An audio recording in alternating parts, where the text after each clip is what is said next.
mwenna buli muntu yenna nkweta gobere ku video no kubanga tegenda kuba nyangu ngai mu kisuubira bwe maro batuma abantu abo okay nga bulijjo nsooka nakalowoozo nengenda ku kigula LUJJI then tulyoka twolekera mu video eba yandeese obulungi kale njala mutangira wano mukulu enanga abereko bulungi naye njagala abereko wano bulungi nnyo mpozi njala soka kuyisaawo kalowoozo njala soka kuyisaawo akalango kano then ndobako bula tulika tugende mu maaso kansoke mpisa akalango kano kale mwenna abagala okuba nti mutambulako omwaka ogujja okwolekera mu ggwanga lya Canada mbabulira conference eno bagiyita the International Conference on Health and Care Social Work theme health in a social perspective betaaga abantu abali mu Canada wepona abo abali bweru wa Canada okuba nti mujja mubere mu conference eno ejja kubeera mu kibuga Ontario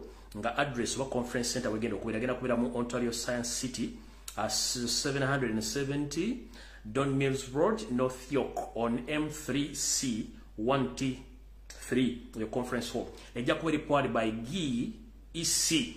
Okufuna endagiriro n'ebisinga byonna ku conference eno ojja kutuukirira CEO wa GEC ku ndagiriro y'essimu ku WhatsApp ku +1647 702 2922 oba ku ssimu ey'obutereevu eri ku +143 72 88 9862. Conference eno ojja kubeera mu mwezi gwa mukaaga ejja tandika na kuzomwezi 21 ekomekereza benga na kuzomwezi 22 omwezi ogw'omukaaga omwaka 2024. So no gwenna yenna eyetaaza okubanga otambula okontaktinga abantu abajja kuba bakubuulira ku nsonga ezo. Kale ndowooza awo mba mmaze obulango bwange okujjako njala tumerako ku kyali wange ono njala kugakagaliza amazaalibwa malungi muganda wange Charles Rubwama wonna wooli ng'oli mu ggwanga lya America nkutumiddeko nnyo nenkugamba nti happy birthday to you muganda wange webale kukula webale kwagala nsi yo oyo muganda yamuta Charles Rubwama wonna wooli happy birthday to you manyi nti oli mu kwenjoyinga bulamu bwo n'okuba nti weeyagala ku lunaku olw'amazaalibwa so happy birthday to you my brother Charles Rubwama obaka buno buvudde eri family yo abaluganda bakubula emikwano ne omwagalwawo omusawo Dana kansubire nti obaka obufunye bulungi mukama akunkumirira kwagala nsi yo ate nakubanga oli musajja wa buvunaanyizibwa kati awo ndo tuba tuvuddewo twolekera video entuufu weyina okubeera tugenda tandika n'akalowoozo ka leero then tulyoke tugende ku kigula LUJJI ndyoke nsoosotole video sharinga video tulyoke tugende mu maaso. Akalowoozo ka leero no kagenda kubeera nga kakwata ku buli muntu yenna akedde okulaba video eno bulungi nnyo naye nga sindagenda eyo olw'ennaku z'omwezi ziri 13 ezakakonka ku mwezi ogw'omwenda omwaka 2023 nkiddamu eno video ngikoze ennaku z'omwezi 13 omwezi ogw'omwenda omwaka 2023 ssaawa ziri 2 n'eddakiika 8 ezakukonka wentandikidde akalowoozo kano then tulyoke tugende mu maaso ne video eno. Alright. Buli az'amaanyi obutebaza baganda betukola emirimu gyegimu ku social media abali ku Twitter batumiddeko abali ku TikTok mwenna abaana bawala n'abobulenzi batumiddeko abali ku bwenyi bw'ekitabo batumiddeko abakola live on daily basis n'abazikola weekly n'abaposting n'abasharing naye batumiddeko mwenna bakomuledi mubale kulwana ntalo kubanga entalo mulwana nyingi sifika tulwana balwana bangi namwe abasamu akasente okwetola ensi yonna supporting a struggle. I salute you kubanga mulemedde mu struggle ate kintu kikulu nnyo mwena bawereza data e Kampala bakola batya supporting abagulira abana ebyokulya rent biki mwenna I support you bali kubanga mukyalina omutima ogulowooza ku ggwanga lyammwe. Kale awo nno njagala kutandika n'akalowoozo kaalyo mukawulire bulungi nnyo. Mu kalowoozo ka leero njala kagende eri mwenna abasajja n'abakazi okwetola ensi yonna kubanga ebiseera ebisinga abantu tukola ensobi nyingi nnyo naye ate ebiseera ebisinga abantu tebaziyigiramu. Wano wenzije olugero lwalino ne mbagamba nti bw'obanga tonnagenda kukola kintu kyonna sooka wekkaanye ekintu kino wakikola oba wali okikozeeko kyavaamu biki era kyakomekereza kitya olyoka okiddemu oba okwatagana n'ekintu ekirala kubanga ensobi zo tuzikola ate nga tukola nsobi ku nsobi naye tuva tutya mu nsobi zino okuba nti tufuna amakubo amalambulukufu obulungi.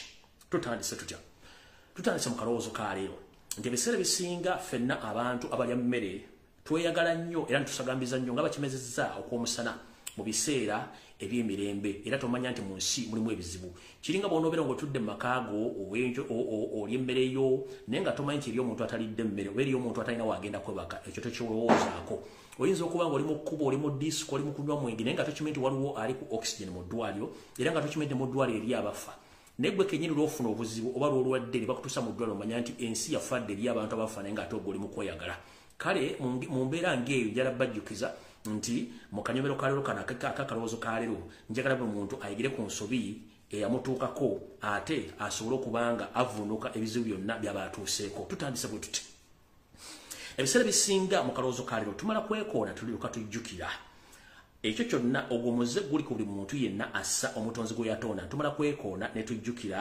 nti tukoze ensobi naye lwaki tumala kwekoona nga tusobola okuba nga tugemera oba tusobola okuba nga tukola ensonga zino okuzijjawo lwaki tumala kwekoona abantu bangi nnyo bakola ensobi ku nsobi ensobi zino olumu zibaviiramu okufuna obuzibu obw'enjawulo eriyo omuntu afune akola ensobi n'agifunamu obuzibu obuteebuuza butambuza amazzi ekiro n'akomekkereza nga awulira ye enseemunyize akomye n'atuuka okubanga yeteekamu ogwakabugu oba okwesonyiwa ekintu ekyo kyabaddemu ensobi naye ng'ate yandiba takyesonyiwa ensonga nti bw'okola ensobi eno ogituule ogianalizinge oba ogikkaanye omanye nti bwenziramu okukola ekintu ekirala kyonna kiba kitegeeza nja kuba nsobola okuvunduka ebintu bino bulungi nnyo mu ngeri yonna esoboka lwaki mbagamba ebintu bino tugende bwe tuti ngenda kukozesa ebintu bisatu bye mugenda okugyamu okutegeera akalowoozo ka leero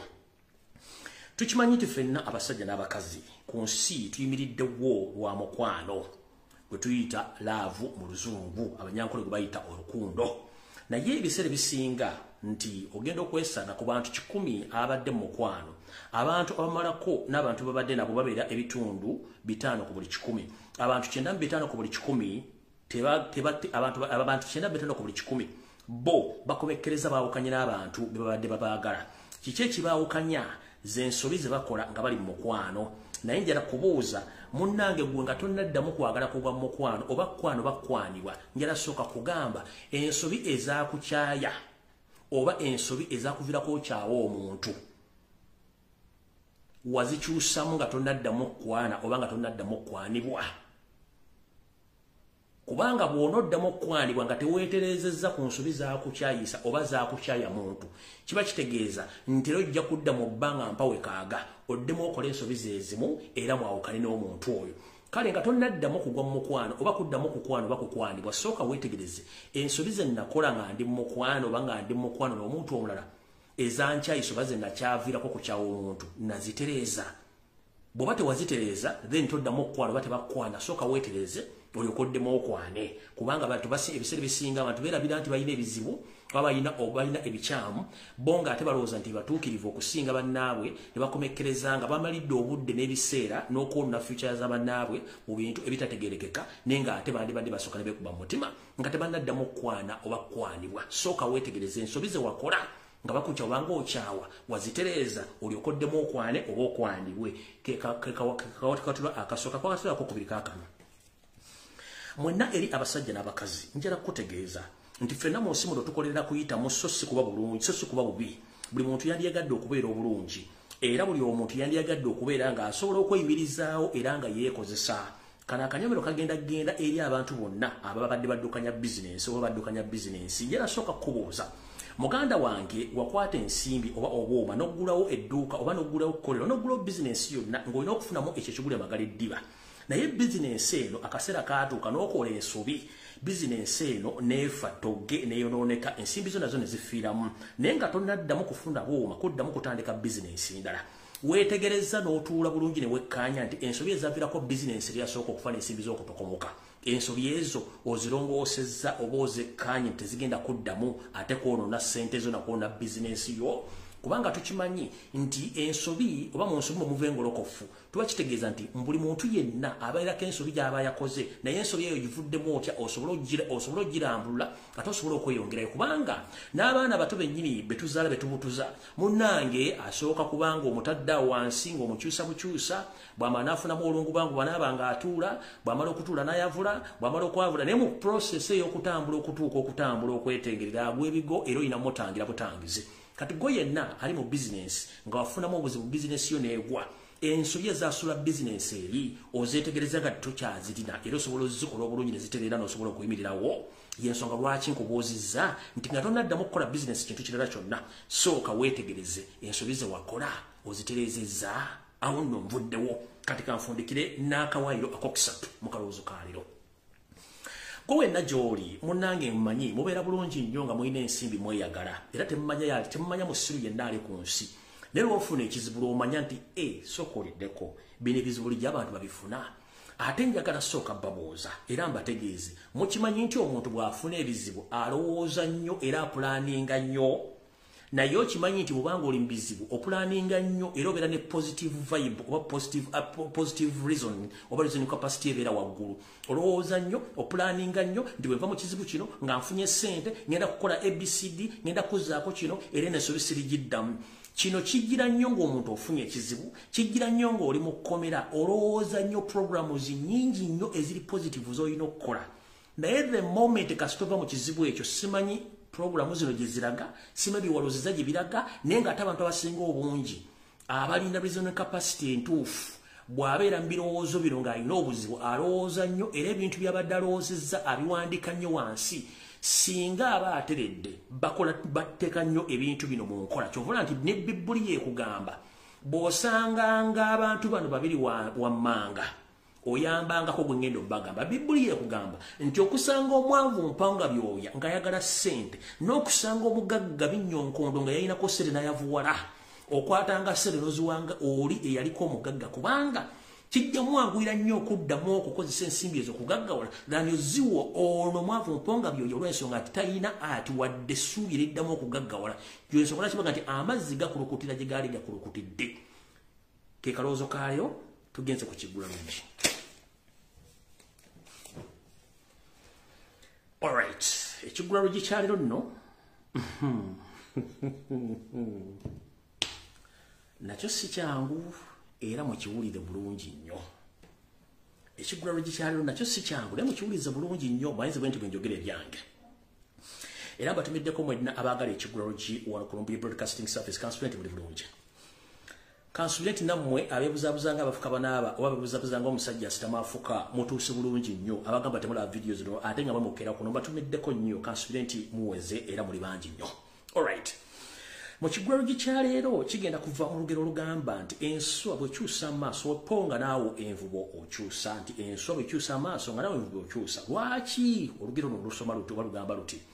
Olw'ensonga nti ekiswa kino kutukwatirwa enswa zino oyinza okukera ku makya munnaye nga kyakoze ki kyazibudde amaaso nga kitunudde kyengulu ogenda okuddayo akawungezi ku ssaawa ng'emu okukimulisaako nga kyasukisiza dde amaaso ate gali kyemmanga kiba kitegeeza nti envubo gy'abadde osimye mu bwenyi bwakyo eri waggulu olina ogikyusa ate ogizza eno emmanga amaaso gye gazibulidde akawungezi. Lwaki?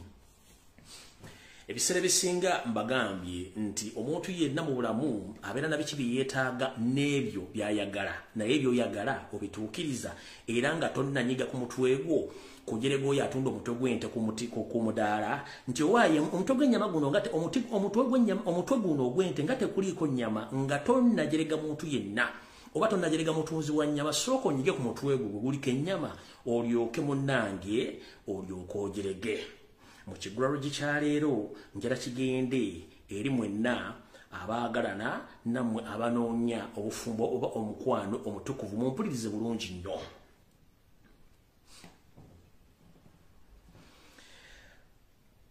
Kigula Lujji kya leero kigenda mwenna abanoonya omukwano oba obufumbo obutukuvu mumpulirize bulungi nnyo. Nazzikuno yenna oba nazzikuno bw'obanga oyagala nazzikuno bw'obanga oyagala kino ekigulalo gye kigenda wakati w'abasajja n'abakazi so si kyabakazi bokka. Buli muntu yenna awuliriza njagala ekigulalo kino kyeteekemu ku sayidi yo oba ekikula kyo nti oli musajja oba oli mukazi. Nazzikuno bw'obanga oyagala ekitiibwa wamu wanga oyagala ekitiibwa wamu n'obutayisibwa mu maaso nkusaba obe ng'osobola okwetongola mu byenfuna. Nkiddamu Nazzikuno gwe wenna anoonya omukwano obufumbo nkusaba ng'oyagala ekitiibwa n'obutayisibwa mu maaso gezaako okulaba nga weetongola mu byenfuna. Olw'ensonga nti bw'onooba tosobola kwetongola mu byanfuna omuntu gw'olina ajja kukulaba nga kyamuli ng'essalambu ery'ensenke kubanga ye aba akimanyi nti oyimiriddewo ku ye. Waba tali tosobola kubeerawo. Era ne bw'omunyiizamu akantu katono nnyo ajja kumanya nti yatoola obuuma so waddembe okukola kyonna ky'ayagala. Bw'otyo njala kutegeeza gw'olina gy'oli munnange nga tonnanyiiga kunyiiga mitaafu sooka owulirize ebigo bye ngenda okugamba olwaleero munnange ojja kuwona ejjoogo era ojja kuwona akamanyiiro oba n'okukumanyiira mu bintu bino wammanga. Buno obubaka njala bugende mwenna eri omusajja n'omukazi ng'oyagala emirembe ekitiibwa n'okuba nti oyisibwa mu maaso olina okubanga mu byensimbi weetongodde era nga osobola okweyimiriza singa wabwawo ekizibu kyonna mu mbeera yonna eriwo mu bulamu bwa bulijjo. Wulira ebigambo bino. Bw'obanga onoonya omusajja oba omukazi yenna, wulira bulungi, bw'obanga onoonya omusajja alina ssente oba mukazi alina ssente, gwe sooka weebuuza amunoonya olinawo ssente mmeka? Bw'obanga oli musajja ng'onoonya omukazi, gwe anoonya omukazi ali financially stable gw'olinawo mmeka? Gwe omusajja. Naawe omukazi anoonya omusajja ow'okuwasa oba n'akuwasa olinawo ssente mmeka? Kubanga gw'onoonya alina ssente naye anoonya alina ssente. Kati gwoba tolina ssente kitegeeza ojja kunoonya omusajja alina ssente naye omusajja otomanya ssente ze gye yazijja ajja kukujooga. Naawe omusajja oba onoonya omukazi alina ssente nga gwe tolina ssente kiba kitegeeza nti omukazi oyo waddembe okukosa kyayagala n'akujooga nga bw'ayagala.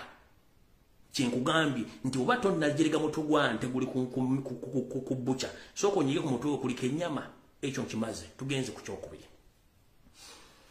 Bw'oba onoonya musajja oba mukazi eyazimba akuwase oba omuwase, gwanoonya omukazi eyazimba omanyi bayimirira nga bagula bulooka oba omusenyu oba okugula olujjo olubateeka mu nnyumba eyo nga tonneebuza magezi. Gw'omukazi anoonya omusajja nga yazimba gw'omanyi bayimirira nga bagula omusenyu bulooka oba olujji nga bateeka mu nnyumba eyo. Gwe naawe omusajja anoonya omukazi ng'alina ssente oba yazimba omanyi bayimirira mu kirombe ky'omusenyu nga bagula bulooka oba bagula amatafuli bagula ezio bagula amabaati nga tonnagwirwako lubaale wammwe wa bwavu muti noonya mukazi yazimba omusajja yazimba gwe wazimba omanyi bazimba. Nvuddewo ngenze kawakatona namba 3. Bw'oba onoonya omusajja oba omukazi ng'alina emmotoka kabulaaza oba my sister ngera kubuuza omanyi bayimirira nga bagula emmotoka oba omanyi kye bayita okulabirira emmotoka? Kale nga tonnatokomoka mugambo noonya musajja alina emmotoka oba noonya mukazi alina emmotoka n'angulira emmotoka g'omusajja gwe omanyi bagula nnatti y'emmotoka oba okola saavisi y'emmotoka. Kale munnange mwegenderezi nnyo nga musaba ebintu mutajja kusobola kumanya. Otambuza bigere olinga nte ate obuuza wa mmotoka. Otambuza bigere olinga mbuzi ate onoonya wa mmotoka. Kale mwetereze both abasajja n'abakazi. Oba onoonya mukazi ng'alina ssente yeevuga sooka omanye ebbeeyi ya nnatti oba sooka omanye bayimirira nga bagula emmotoka olyoka onoonye either mukazi ng'alina emmotoka oba omusajja ng'alina ki? Ng'alina emmotoka. Tugenze maaso, tugenze kala. Akokuna. Bw'oba onoonya musajja alina empisa oba bw'oba onoonya mukazi ng'alina empisa njala kubuuza kabulaaza gw'olina empisa. Bw'obanga oli mukazi ng'onoonya omusajja alina empisa, my sister gw'olina empisa.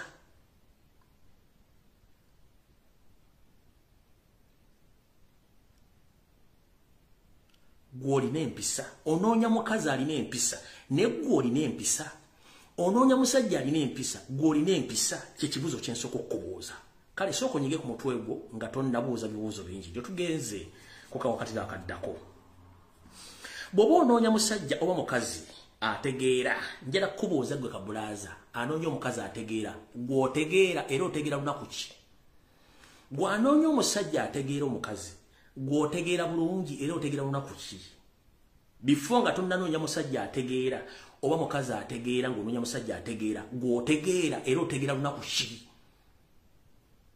noonya omusajja ategeera maama gwe my sister otegeera noonya omukazi ategeera my brother gw'otegeera kubanga abasajja mulooza mumusinga okutegeera naye ng'ate mumusinga okubeera bafala onoonya omukazi ategeera naye nga gwe musiru asinga ku kyalo kati sooka weetereze nga tonnanoonya mukazi ategeera gwe sooka obuuza omutwe gw'ontegeera naawe omusajja anoonya omukazi ategeera gwe omusajja otegeera naawe omuwala naawe omukazi anoonya omusajja ategeera gwe omukazi naawe otegeera bulungi nnyo tugenze awo tunaatera okumaliza ekigula luggi kiryoke tugende ku vidiyo yatuleese tugenze mu maaso mpulira bangi nnyo ku mitimbagano munnange nga mweyogezanga olwandobako nti nze nnoonya musajja oba mukazi ng'ava mu maka amalungi era amaka agategeerekeka kabulaaza njala kubuuza gw'ova mu maka ki agategeerekeka nga tonnajerega mwana wa munno naawe omuwala anoonya omusajja ng'ava mu maka malungi ag'ewaabwe gw'ova mu maka ki era amaka g'omu gategeerekeka kyensooka okubuuza nga tonnologoota nangaalo giba mujjawo oba nga tonnalogoota nangaalo giba musajja mundi wa musanjiwo bw'oba onoonya mukazi ava mu maka amalungi gwe amaka ge wamugayimiridde gatya naawe omukazi anoonya omusajja ng'ava mu maka amalungi gwe amaka ge wamugayimiridde gatya kyekibadde ekigwa luggi kyaleero nga tonnakola kintu kyonna sooka weebuuze nze nnyimiridde ntya kubanga jjajjange yaŋŋamba togezanga n'osaba ekintu gwe kyotasobola kwetuusaako ogezanga nnyo okuyimirira mu ngatto ze zikutuuka toyimiriranga mu ngatto ezitakutuuka kyekibadde ekigwa luggi kyaleero mukama bankuumire katutandike vidiyo yatuleese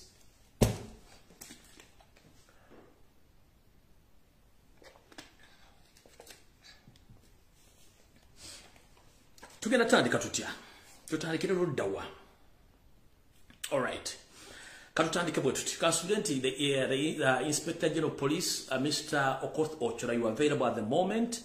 The so-called deputy of yours is here. The police spokesperson Ananga, you are here, and other people at large. Okusokera ddala nabagamba video ziri eziwedde nti semusota guli muntamu bw'ogukuba tofumba bw'ogulekamu tofumba kikola kitya kirabikidde ddala olwali lwennyini era nekyerokera nti brains are monkey and cow mentality is at large in Uganda everywhere you go.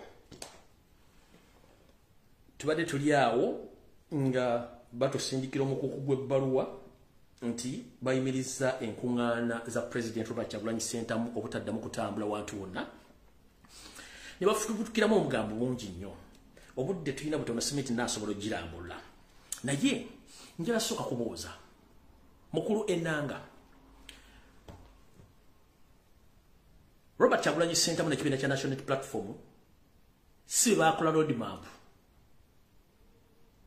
Electoral Commission yakola road map nga muli ku pressure kasita road map efuluma bweti kiba kitegeeza nti political parties zino okubeera nga zeetegeka okutandika okukola emirimu gyazo okweteekerateekera nga zipeesinga ku road map eyo kyekisooka ekyokubiri ssemateeka wa Uganda aweddembe ebira by'obufuzi okwetaayo okubuuza ku bantu baabyo kyekisookeradde ekyokusatu mu Uganda tulinamu ebyana n'abaana tukimanyi pressure badde nyingi nnyo okuva president yatandika okutambula naye ensonga zemutadde mu kiwandiiko kino mwandibadde mwazoogerako dda ngera bwe kiri mwogedde ensonga nyingi yasooka bajjukiza ffenna bagamba bwe mumuyimiriza kitukolera bwe mutamuyimiriza kitukolera kati kitukoledde njala kwebaza nnyo wenna wandise ebbaluwa eyo webali nnyo balire ddala ffe kitube tunoonya tuba tukifunye ebbaluwa eyatuuse dda gyeyina okugenda kopi yatuuse dda gyeyina okugenda era webale nnyo simanyi katusimbe simbi bikoze bitya webale nnyo ebbaluwa tugifunye ndi yagenze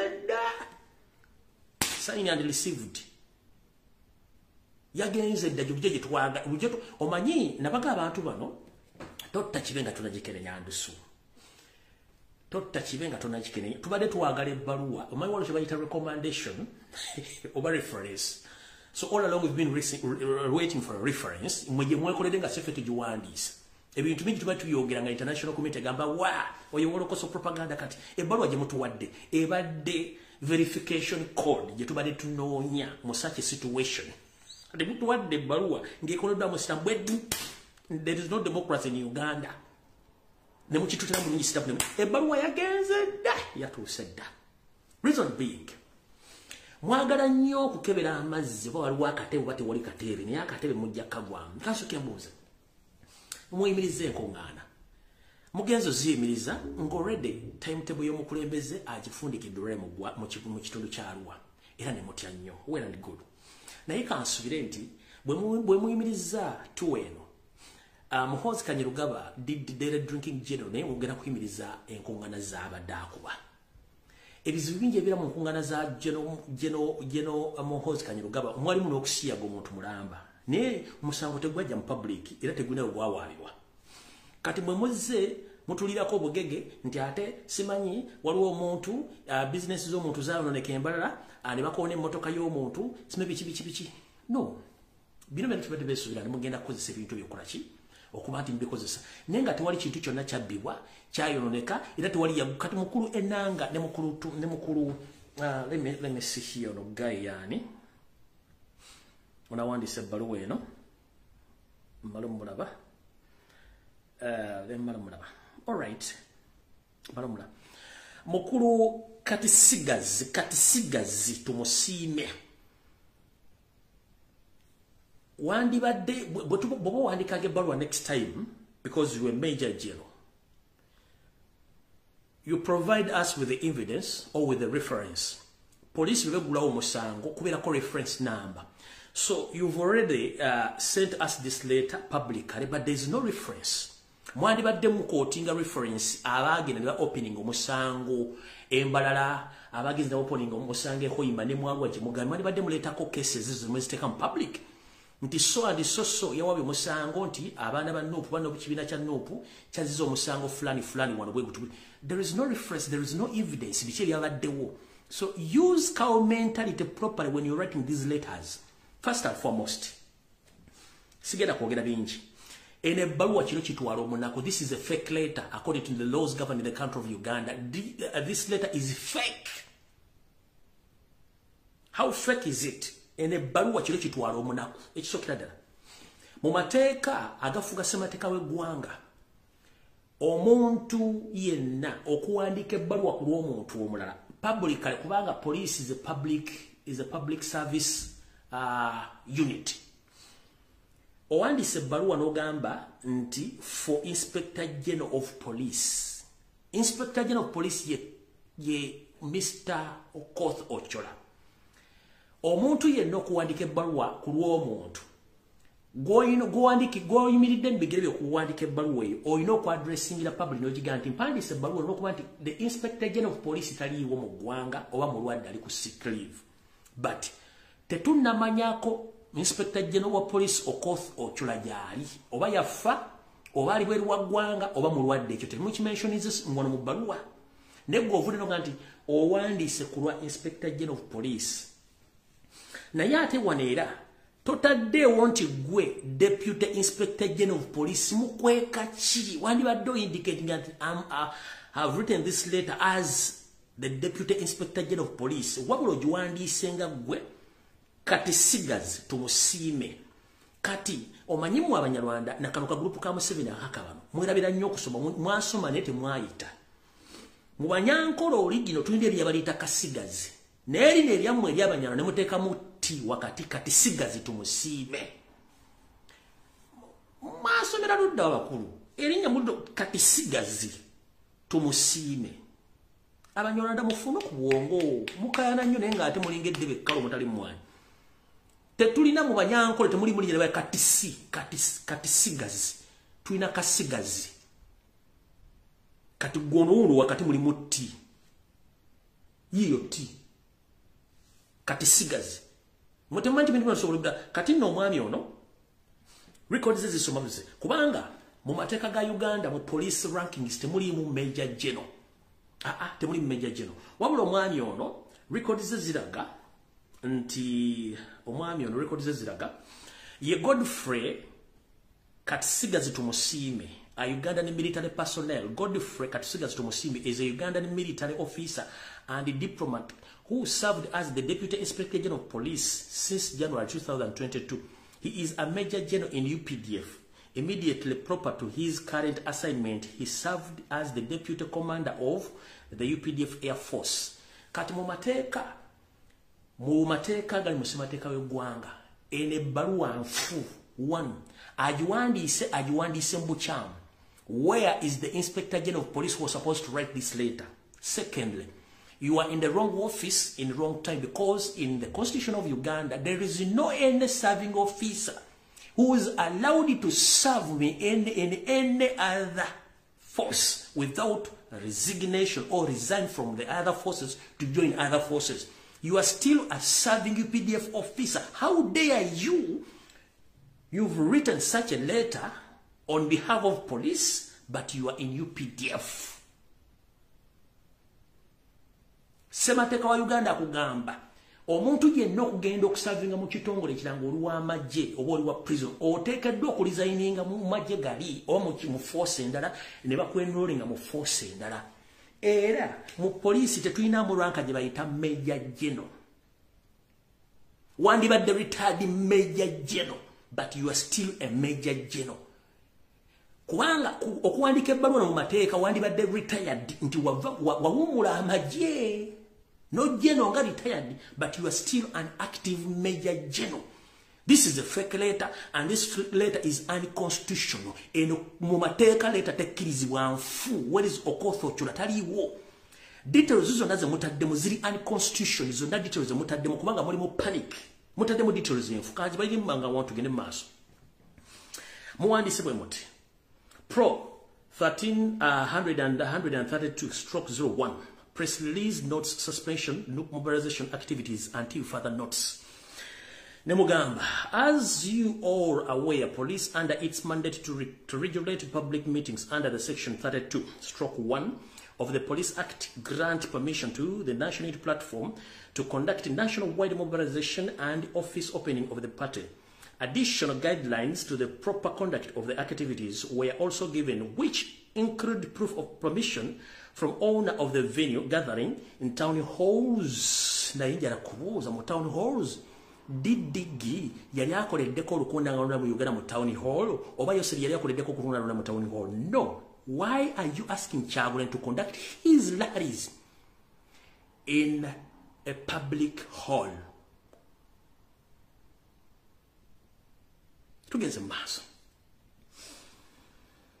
Or enclosed area.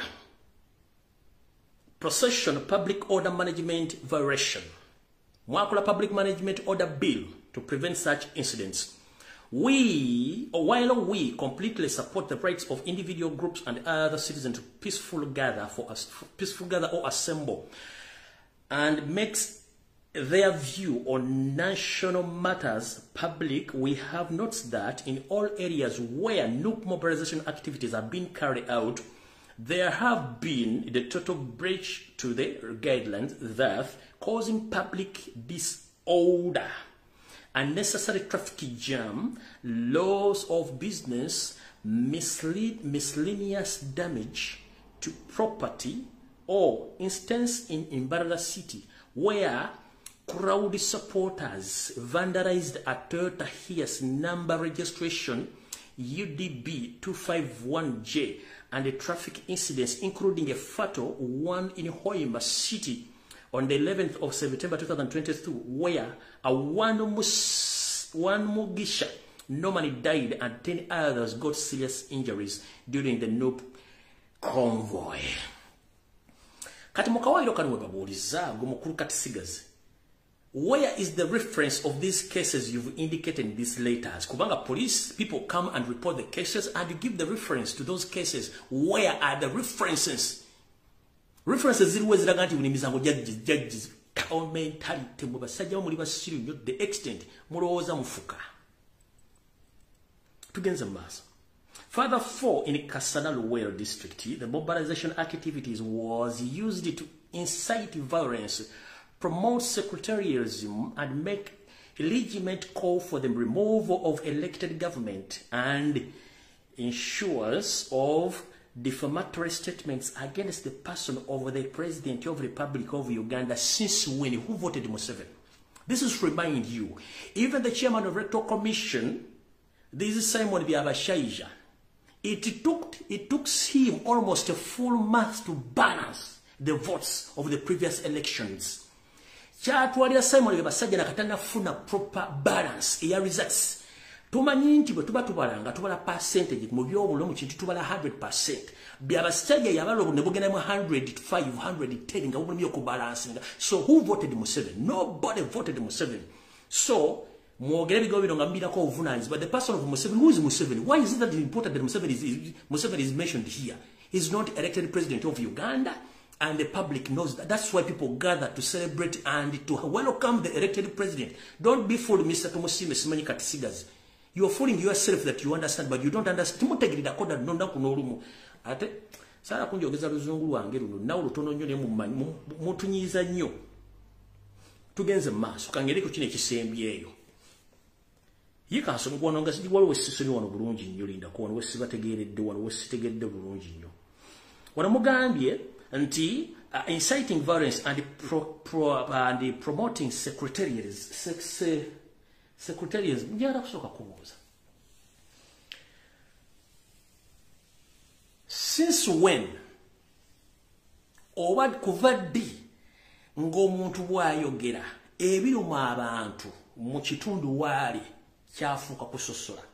Ddi omuntu lwasosola era gwe basosola yaani? Njala soka kubuuza Mr. Katisime tumusiime. Ani yazze mu ofisi yo naggulawo musango nti bamusosodde? You might say that you don't understand Uganda, but let me ask you one question. Referring to this statement you made or you written in this letter, who came at your office and opened the case against the statement which was made by Bobi Wine?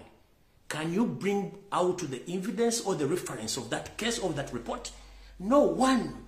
Because Robert Kyagulanyi said didn't mention anyone whose name that he discriminated him. Njalo tuletere reference nti ono bamugambye kino na kino na kino na kino na kino. Kuno kwebuzabuzanga afukaana aba njagala tuletere nti ono bamusosodde era ddi teriiwo. Tugenze maaso ngenze ku gweno baluwa sinagimaliriza lwaki tujja kukolera yokka. Tugenze maaso. In the view of the above branded breaches of the guidelines, the activities of the National Unity Platform immediately suspended. The announcement is a follow-up to our communication of the 12th of September 2023 to the new leadership, having the planned mobilization activities and the opening of all office until such time that they are ready to comply with the guidelines and rules of law. We are sending the strong message that our country, Uganda, will not wait for its village, town, urban center, cities to be burnt. Mama nyabo mbu okusinzira ku biragiro n'amateeka ebifuga enkuŋŋaana n'okwetoola eggwanga lyonna, Uganda nsi erina emirembe era eri safe. Mr. Katisigazi tumusiime. Are you sure Uganda is safe?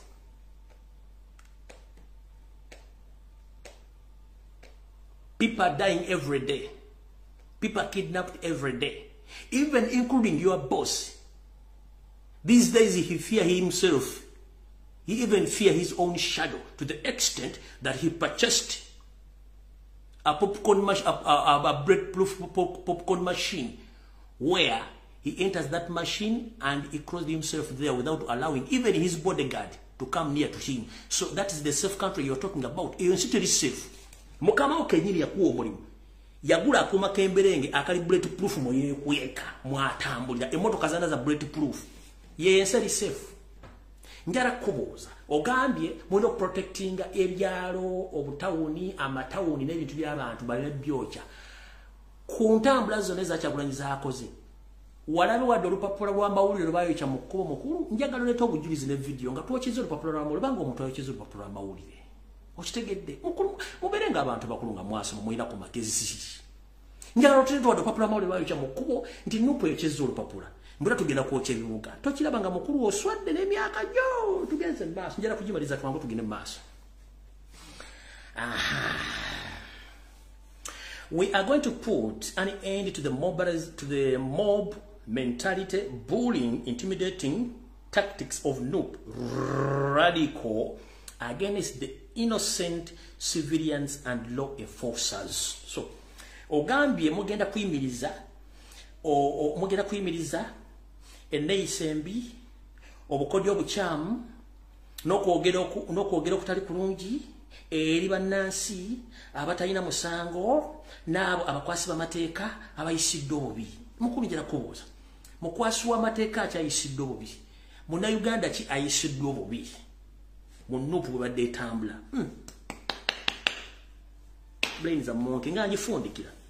We have very robust plan to uphold the rule of law in liaison with other stakeholders, and we will respond appropriately against the perpetrators in the incitement to violence, and we can lead to civil unrest throughout the country. Uganda is the only safest country in the region across the globe, and we are planning for it to remain the way. Direct stand until such time when NUP is compliant with the law. Okay, no problem, kale.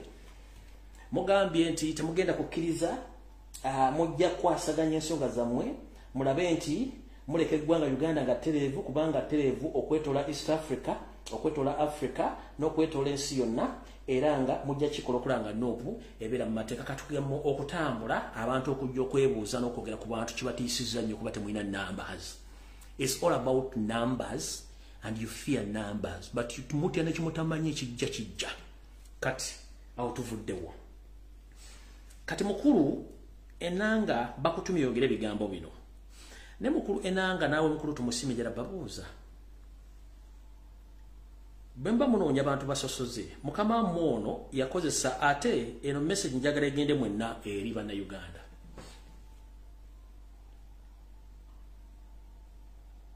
Ensonga lwaki bawandiise ebbaluwa eno batidde. Era mu kutya kuno bagambye bati. Bagambye Museveni mugambye bati. Abitongole by'okwerinda. Bamugambye, in the meeting which was held today, Museveni has been advised not to have any public meeting for at least a period of 3 months to wait for the public to come down. Bamugambye mu meetings abatudde olwali nti Yoseri kibahabulwa lutabayisirwa mutabani wa kale ekyensere temuzezide ensanga bisibena nyirika buyonje etambula ennaku zino atambula awaluka alinga embaata emaamira amaji agenziriza. Bamuwadde amagezi mu lukungaana olutudde olunaku lwaleero nti tageza neyeetantala okuba olukungaana lwonna mu kitundu kyonna eky'eggwanga okumala emyezi 3. Alindeko ebbugumu Kyagulanyi yataddemu bantu limala okukkakkana olw'ensonga nti ajja funa okuswazibwa okutabanga mu bulamu bwe, olw'ensonga nti abantu bajja gaana okujja sinakindi ne bw'anaateekamu ssente ate aswale nnyo kubanga takyalina kyasobola kugamba bantu ate nga naffe tukimanyi tanakyagamba bantu.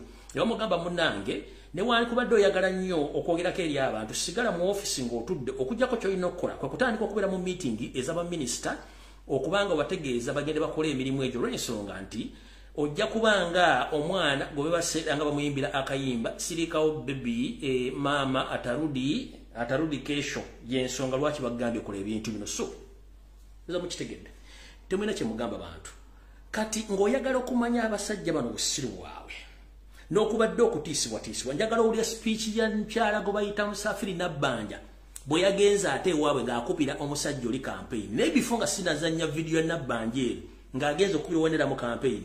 Sooka olabe kino kye batadde olwaleero mu kulonda okugenda okubeerayo.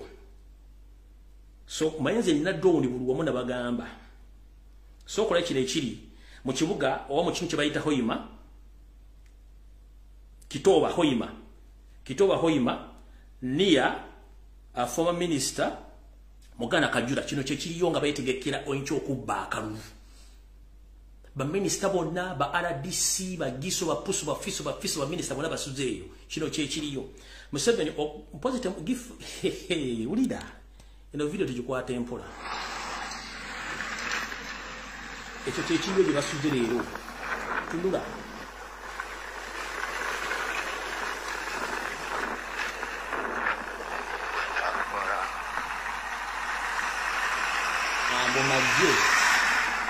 Maje that camp is our penti mamba motoka bichi mugenda kugala ezo na motoka za minister bala disizo na zizo ezo na muzula bagaga paka gaga maje kugala beri gago ona ba deploy gago.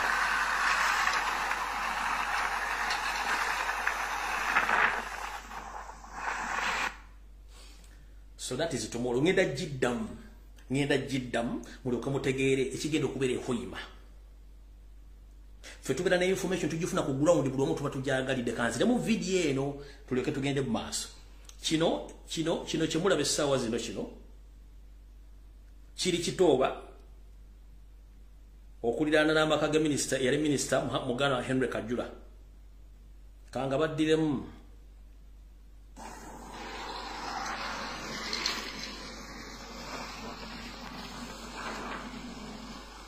badiployinze buli wamu maje military buli kimu ba RDC ba minister bonna basuzeeyo.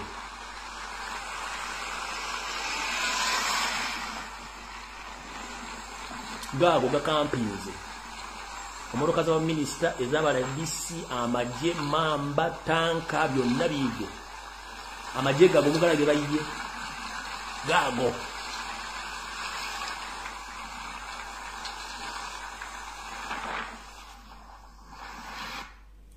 Eje bayita Lumbuye broadcasting service katika ambazeeyo nno mujja kutya katika ambatwale wanna banja nga atokomoka omugambo mayiba ntebatidde basula mpiji ku bikondo katika ambatwale wanna banja ulira nabbanja bigabo yayogedde yayise Kyagulanyi mbu mulogo era yasaddaasa abantu yensonga lwaki bamutikidde olubugo eruweru ulira commentary tugenze mu maaso ono nabbanja obaba jireka batu mgenda garuka hanu wechiro na kamilioni. Kugaruka hanu saa 12 na kamilioni hanu. Tukurara muunga itopaka kek. Chiri chitia. Na gravito wa mtu ijumule sile. Tukuja kwa picha. Enare moye. Kama webidongo bino kwenda kumusaba asetinga ebidongo bye kubate birikiriya kwenda asetinga ebidongo byetu bibene bitera kurungi kwenda nyibyanu mboleke na yane nyepicha enare moye musaba noye usmano ye netendete ni mutikida abazini baite kamilioni mu musasulira sente teneko naye kwena mwegendeserezi ekiro kyaijo ndabire ugano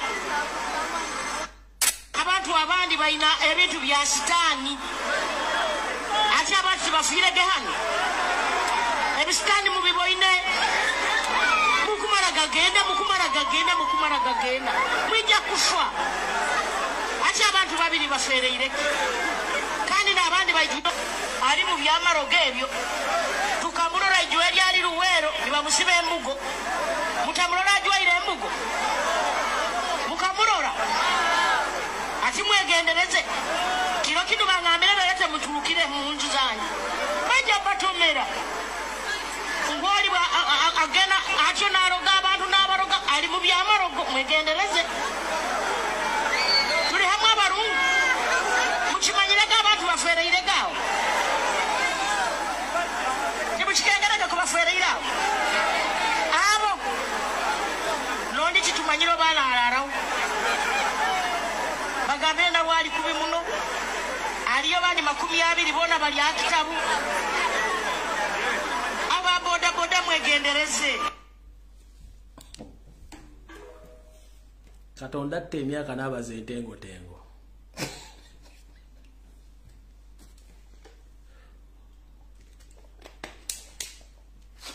Musafiri Nabbanja Katonda temyaka nabaze entengo tengo neka nabaze entengo tengo za Nabbanja ziri ntenga ate za kyenvu awo nga tuvuddewo mukulu Nabbanja ebigambo byokoze byonna byonna byogedde ko bayita okwetolobojjanga anoonye emisuwa mu mbizzi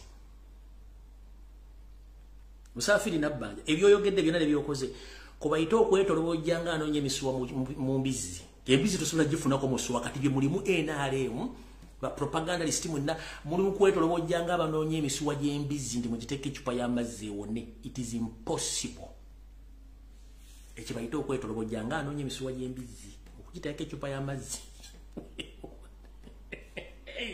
kale tugenze maaso mutegedde ekiriyo biki ebigenda mu maaso twagala genda mu maaso nabagee video yansasagge. Alright, sina kwa na information mu kitabo nkyali wano mwaka yivu nkyali mwaka yivu kasoke enanga nkuleke enanga hakuleke enanga nkuleke enanga enanga kale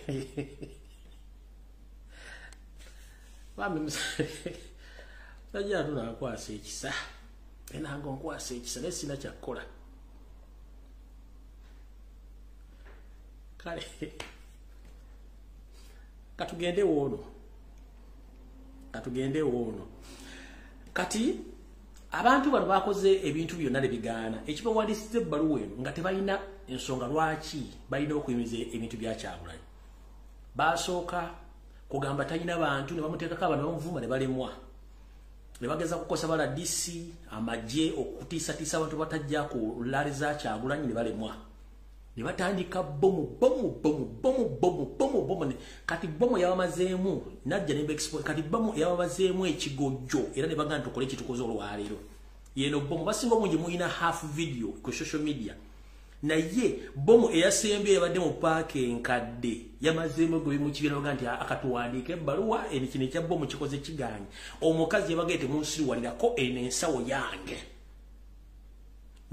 video yemwina yabadde yakitunze kamba video enamba nga byabadde n'omukazi bamututte mukazi watto bajja alina family simanyo bamuwadde center ku mwakole statement ndala obaki naye abasajja baswadde tugenze ekibakozeseza baluwe nga bomo yensawo gye badde bayisibyeko eganye okukola tugenda mu maaso video yo yino namba eyo gye badde baga nti badde mu bomo omwetisi yagirese n'agiwa omu n'agiteekaawo bazze n'omukyala atugamba nsaba yange mugikumire ngenda kuwana mu wino kola ki ndabye ngenda okulaba nkomawo twandisabye poliisi awamu n'ebitongole byonna ebikuuma ddembe bisobole okubanga bisensitizinga abantu ffe abawansi kubanga bomu zino zibeere eno waffe mu zaakeedi mu zitakisi mu zisiteje za bodaboda n'ewalala so ffe twandibadde tubeera sensitized nanyini bomu nanyini nsawo yaze nanyini bomu azina abaana be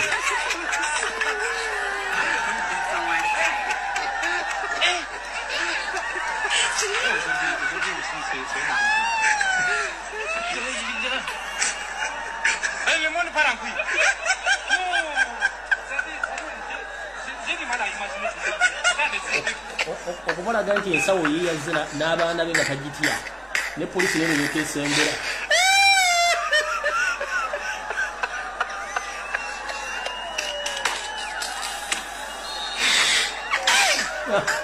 nini ensawo n'agisumulula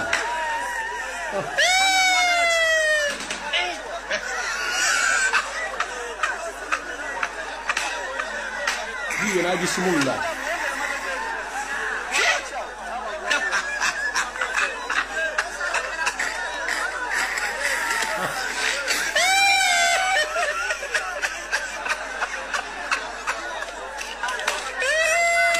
yamukwata namutwala amututte n'obwana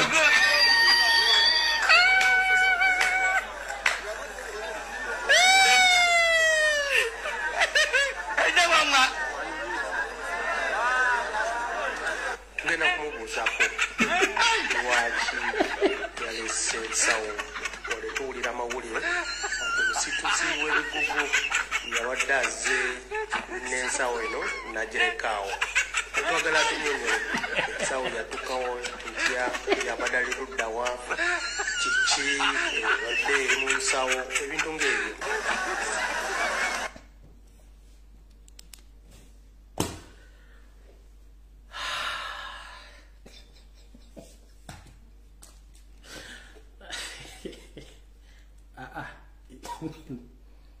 Kirungi okuba Munnayuganda.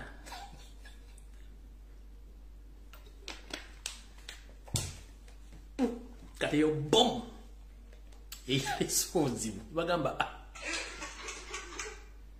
ne bagamba kati sigazi wandiika ebbaluwa bino biganye kati wandiika ebbaluwa bino biganye kati balyoka bawandiika omukugu w'ebbaluwa bo ate n'ekirala njagala kubaza Mukama Katonda nti babadde ne mission y'okutta Kyagulanyi all along babadde mu trail eno mu moto eno nga nzija nempa update kati n'ekyo ne kibakola ki ne kibalumya omutwe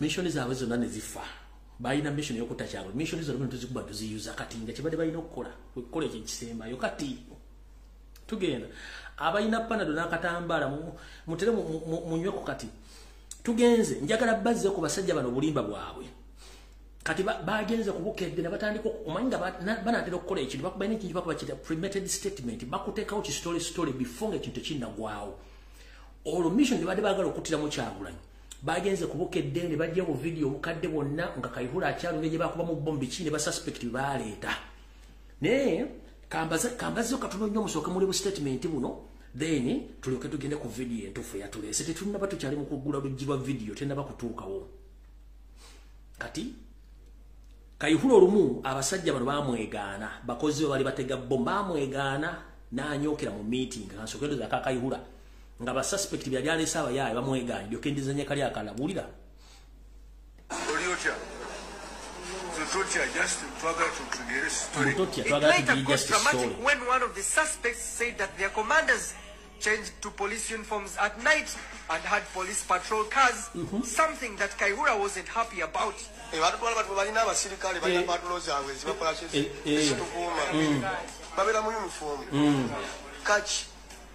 The police,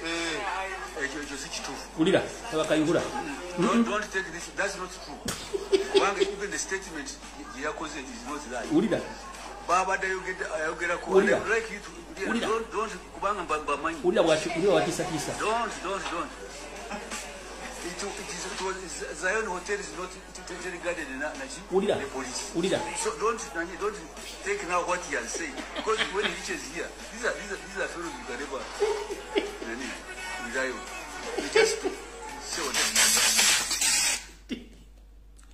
Yaleta abajulizi nga basetinze okulumiza bomu juzi lagati fabatu omulimu okukola ebintu bino batuga tuwogere kino na kino ate bagira motoka za polisi namugweza kachi Kayihura nga yasetinze omujulizi namwegane mu public Kayihura nanyoka don't take that statement he's lying kati baada ya planning ko assassinate ga Kyagulanyi ehoima ne bagiyo ka video bakateka kubukedde ono wana omayi wo munamole kubayito wana lunzo wategera tategera era olwo wana musajja musiru nnyo ne bali okabaleta ka version ekado kubukedde olwo nga baagala bateka ebintu bino byonna bali okuba kube Kyagulanyi bomu bamukube sasa bagenti twabagamba ulira kanu nakakadde n'emyaka 27 ko Raisa Lwima ndaba abantu bonna nga tekingolesede ku mupiira nakwata ensawo n'enjingiza wakati mu kimuli n'enzituka mpola n'enfuluma ebweru natandika okupangula amanda ku ssimu n'okujja mu sim cards kubanga kibaali baŋŋambye.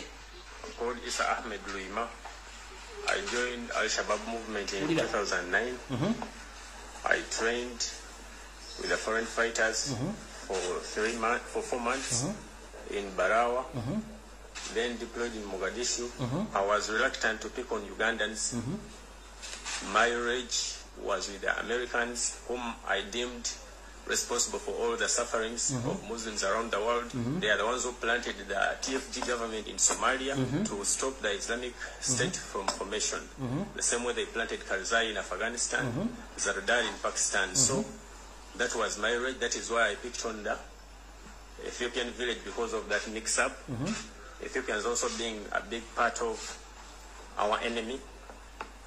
but the Ugandans that I was pushed that by some of the bombers when I was always reluctant to carry it out before I could get the targets of Westerners and Americans.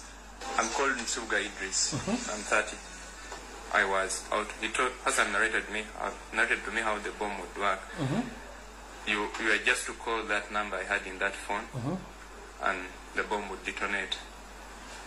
So he told me, you would detonate the bomb in the laptop bag, and that would be the Somali signal to blow himself up. And you detonating that would mean that you're out of range. Kati mukuru Kalekezi Kaihura Yoseri tibahabulwa ne government yammwe mukuru Fred Nanga namwe bamanjira soka babuza munsi yonna bwe baleeta abantu nga bano abasubirizwa okubeera abatugi tobateeka mu kamera nowhere era tebaba questioning mu kamera. It is impossible, tekisoboka. One, eggwanga lya America libadde linoonya abatujju okwetoola ensi yonna era nga buli mutujju omuli muteekako ekitono nnyo miliyoni emu ya $1 ku ttaano. Omuvubuka ono bwe yananaletinga nti baaliko Afghanistan ludda singa America yamukimadda n'emutwala for further questioning singa talinawo. Kati mmwe mwerabidde nti ffe tulina history mu mutwe. Saga ya bomu ezaakuba erugogo kabalagala nti ndawwa. Saga eno yaviirako n'omugenzi Joan Kagezi omulamuzi okuttibwa kubanga abalamuzi bangi bagubwa mu musango guno ne musigalamu omulamuzi oyo. Omulamuzi oyo yali agenda kuwa ensala ye ennaku 2 ng'amaze okufuna obujulizi nti buli kyonna Kayihura kyolina kiri fake. Kayihura n'osindika abasajja bano bakubba omulamuzi Joan Kagezi yali agenze gula micungwaji na kutwalira baana be n'omutta. Golowooza ensi temanyi ebintu bye mukola. Kati mukulu mwegendereze tujja be exposing to the extent mujja kudduka nga temwambadde na mpale awo tuvuddewo tugenze ku nsonga endala. Kati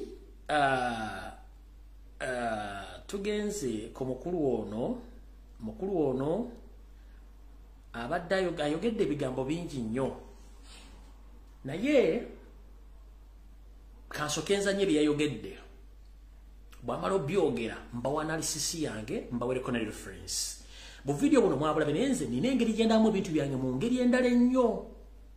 Naye nga ntandika video njagala kuliko omusawo we butabika. Obere kumpi nnyo njagala kuwa omuntu ono mutwale mu muteeke mu ddwaliro. Muwulire statement omuvubuka ono ze yakoze. Then kuba kuliko omusawo we butabika mutuyambe omusajja ono mukwate muleme kumuzza mu public musoke muri statement ze yakoze. Video mwaka nje arakola analysis mbongereze ku byennina. Uli abo yayogedde. Oyo abamarawo. Kati okubuza ku kibuzo. Kati njagala olete buli Uganda mu Zambali. Eggwanga liririmu. Babayita bapokota. Soko malize. Nasangwa yeggwanga. Agambye mu Uganda muno eggwanga lirimu baliyita bapokoti be bakansangwa beggwanga Uganda.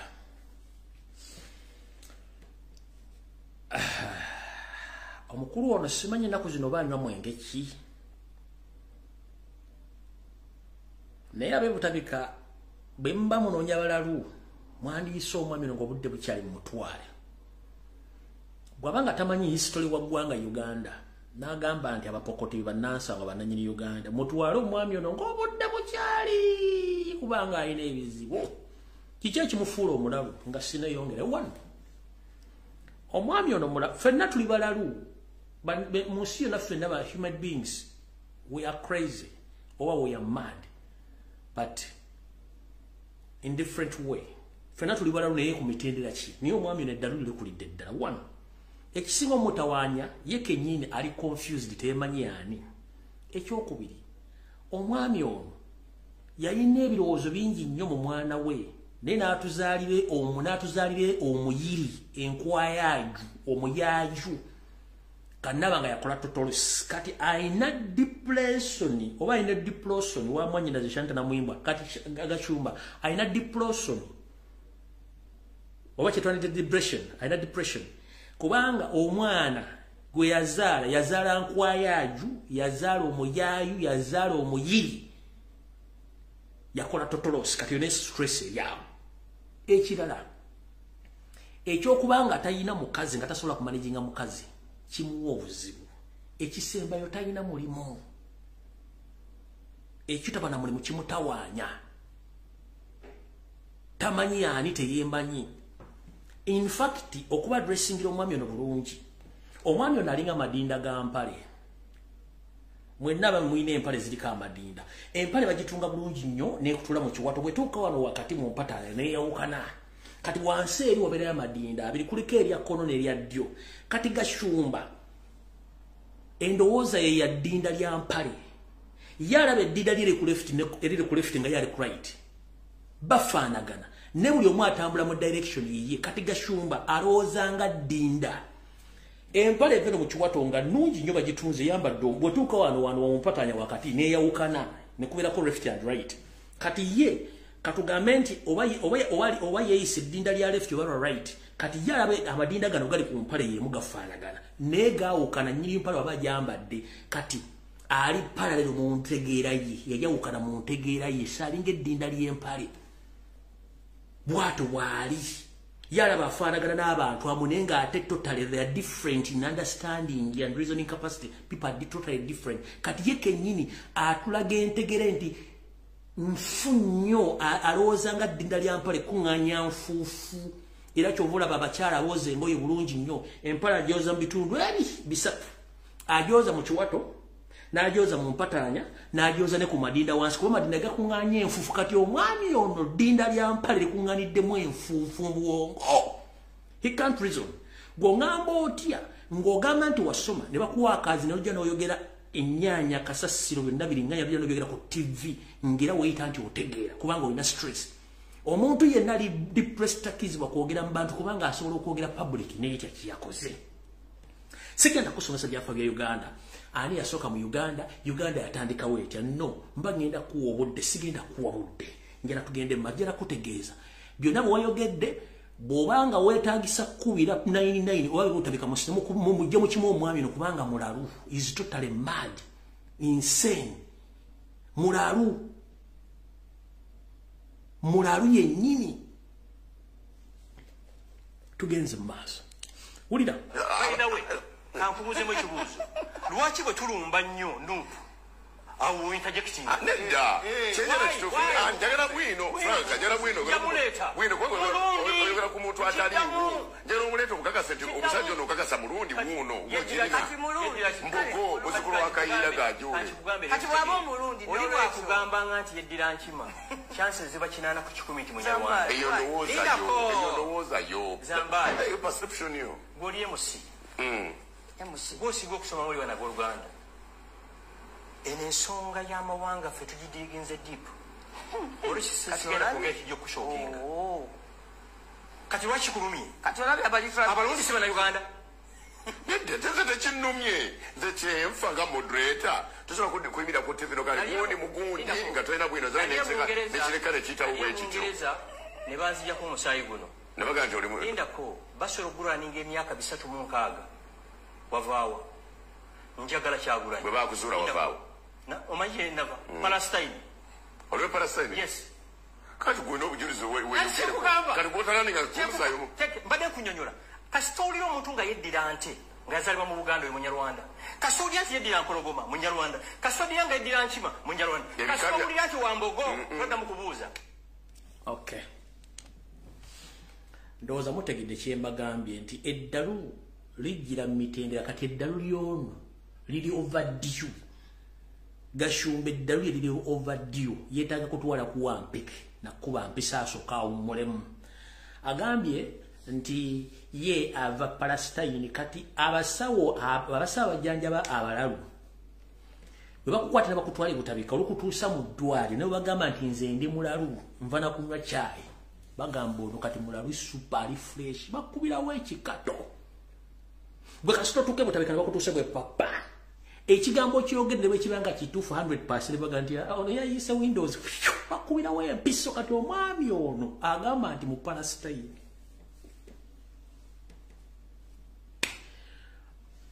mapu yensi yonna hagimanyi abasajja ba Asia basangibwa mu Asia abasajja ba America basangibwa mu America abasajja aba European basangibwa mu Europe abasajja abalabu basangibwa mu nsi za Warabu content ya Middle East Abafrika basangibwa mu kukoka lwa Africa kati mukulu kitawo ya Palestine kuvaddi. The problem is too much masturbation, always a problem. Gashumba. It is medically tested that too much masturbation is always a problem. You fail to get a woman to get married. So the more you get used to masturbation, these are the results. These are the results. Too much masturbation is always a problem. So, man, wetereze ng'obudde bukyali okozesa akasabbuuni ebiseera ebisinga oyika Windows kati yushumba oyika Windows ne byogera tokyabimanyi. Apalestine bafaananga gwe. Waji gwe. Apalestine bafaananga gwe. Mutabani wa Antonio. Ngala Antonio yeyita maji yava. Kati hey. No gamba Kyagulanyi Mulundi bagambe leta profit ogirina. No menye bika bya Buganda no gamba ntya abalundi bana Uganda n'abajjala bana Uganda kati njala kubuuza makulu.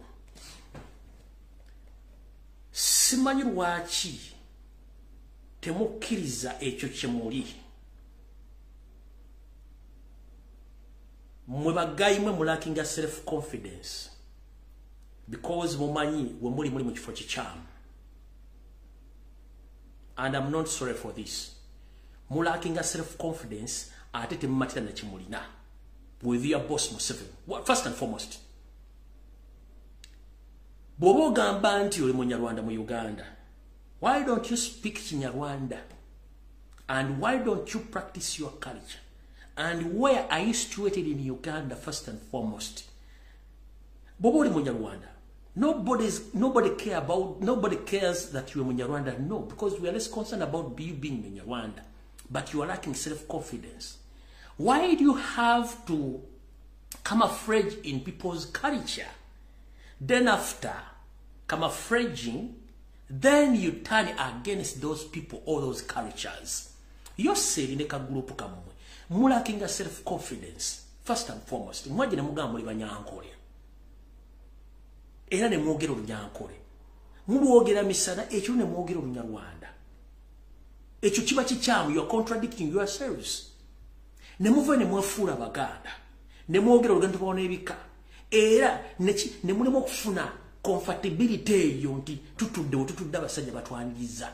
Era you are still claiming that you are Rwandese who can't even speak or express yourselves as Banyarwanda. N'olulimi muti olwogera. So wango oli Munyarwanda, next time jangu ku radio oyogera olunyarwanda and come dressed like Munyarwanda to get self-confidence. But one, you camouflage, after camouflaging, then you turn against those people. Abaku buildings, abakulesaawo. So, mumwine ekizibu kimu. Muli nampa wembwa, muli naga, temuterera mulinga mukagwamu ovulo. Gubeera omwo nga guzunga n'ennyini gwo yennyini agufiringa nti guno mukka super. Kubanga mulakinga ekyo. Kanjala kugamba. Fere tulina buzibu n'Abanyarwanda. Abanyarwanda bajja mu Uganda banga ddene. Era baafuuka Bannayuganda. Naye mmwe abatasobola kumanyitana n'ekimuliwo kiki ekibatanudde kyetuyita oba kituyite batya obuteebuuzi obutambuza amazzi ekiro. First and foremost, Rwanda is an independent country. Oshtegera. Bwoba ulira nga Uganda bakusosola. Pack all your things and get the fuck out of Uganda with immediate effect. If you feel that you are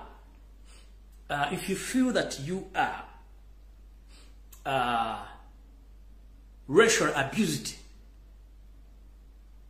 in Uganda, or you are discriminated, with much of respect, pack all your reggages and fuck off, get out of Uganda, go back to the country where you'll be feeling safe. Kwate ensawo zo, situla obugugu bwo, bu underwear bwo, odde mu kitundu wala gye batakusosola kubanga omuntu wabera mu kitundu omusosula. Tobera comfortable, but no one is intimidating you, no one is abusing you. It's you ever coming on top. start pretending that you are so special. What is so special about you guys? You want to be so special. They have no problem. They are comfortable with their lives. But you, the group which came with the 1980s or 1970s, why you call yourself so special? What the hell are you? Mulinachi special nyo ate muti okweraga nti muli kintu kyekyo kugamba singa mwali magala proving abantu point nti muli so special. One, mwandi bina mga direct tuli Banyarwanda and we are situated in this area in Uganda. Temwina location kyekisoka ekyokubi muti anokwogera olulimi lwammwe ekyokusatu mukaba fraying mbera mu bitundu ebyo mufula bannansi b'eyensi ate ne mbalamba tulako nga mwagala okujja ate nga mukozesa ebintu byawo oyogera Luganda okuvuma Abaganda oyambalanga Muganda ate okwonona ekitibwa ky'Abaganda ate weyita munyala ogaba kusosola ani akusosodde first and foremost tiri akusosodde. If you feel that you are not safe in Uganda, yes, you say that you are Munyarwanda, pack all your things and get the fuck off out of Uganda. Gende wamwe, nobody is going to criticize you when you are there. You are free to pack all your things and go back where you feel that you are safe. And nobody is against you in Uganda. It's yourself who are against yourself. You are self-destructing yourself. You are distracting yourselves. We call it self-destruction. You are distracting yourself. Statement Robert Chagulanyi Setamuze yakoze njagala ombulire ani gwe ya mentions you are criticizing. No one. He was speaking the truth. Abaganda bayamba Museveni n'akabinjake abaana bebabatta abantu abali mu office bonna si banna Uganda bonna bagwira kiki yayogedde kitali kituufu abantu abatta abantu baffe bamanyiddwa Abanyarwanda kiki yayogedde kikyamu Museveni asobola kuleta state house list y'Nakasero kuliko Omuganda kuliko Omulugwala kuliko Omusoga kuliko Omutoro asobola kuleta list y'abakozi abali mu state house kuliko Omuganda kuliko Omusoga kuliko Omutoro bonna Abanyarwanda. Oba kiyagala okutegeera tusooka okusomera wano eno Kyambogo University bali bafuga Kyambogo University Vice Chancellor Katunguka Academic Registrar bamuyita Anne Begumisa Dean of Students Mugume Bright University Secretary Arthur Katongole abo bonna Banyarwanda. Director of Planning and Development Bataringaya Robert, Senior Procurement Officer Muhanguzi Richard, Senior Legal Advisor Counsel Nisima Claire, Chief Internal Auditor Tuwemboine Hashim, Human Resource Richard K. Manano, Basa Bakulu Stephen, Senior Public Relations and Marketing Officer Tuinomo Jone Robin.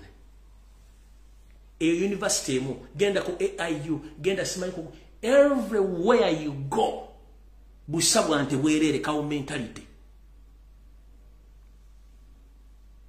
genda buli kitongole kyonna ekya government genda ku Kisaawe Entebbe genda ku border coast zone za Uganda. Who are those people who are there? University Makerere bangantegezedde okusonda ku drone zange abaana bonna abaweereddwa ogenda okusoma obusawo ne bayintano bonna abakola internship bonna abantu bawandiisa abaana 8 bonna bakabano group nenga the indigenous Ugandans from different parts of the country were denied access to get admission. Why? Katojo yasama oyasamirira sinebi kibi. Please, we know. And we are fed up of this bullshit kubanga tukoye. Wachitegeera. If you feel offended and you are not safe in Uganda, that you are discriminated, it's very easy. Pack off your reggages and get the fuck out of Uganda. Nobody is going to stop you from going where you feel safe. And this is to remind you. called Ugandans. The moment you hold a national identification of Uganda and the Ugandan passport, you are Ugandan. We don't care which part of Uganda you are coming from, as long as you are a Ugandan holding a Uganda national identification and Ugandan national passport, you're Ugandan. But you, every time complaining, are you sick in the head? Chichi, you don't trust yourself. Every time you are panicking, mubuze bitaina answer, anyaba sosola. Nobody, mwemwe sosola. Ochitegera, mwemwe sosola, tewali abasosola, mwemwe sosola kubanga temanchi muri. Temwe kweka mojeyo, lwaki bakuyita omusogo onyiga, lwaki bakuyita omusami onyiga, lwaki bakuyita omudamu onyiga, lwaki bakuyita omunyolo onyiga, lwaki bakuyita omutolo onyiga, lwaki bakuyita omunyankolo onyiga, bwe bampita omuganda nga nyega, siri muganda. Bwe bampita omusami nga nyiga, ne mu olubaga ati banyarwanda. Even yourself, you know that you were a hateful creature, muchimanyi.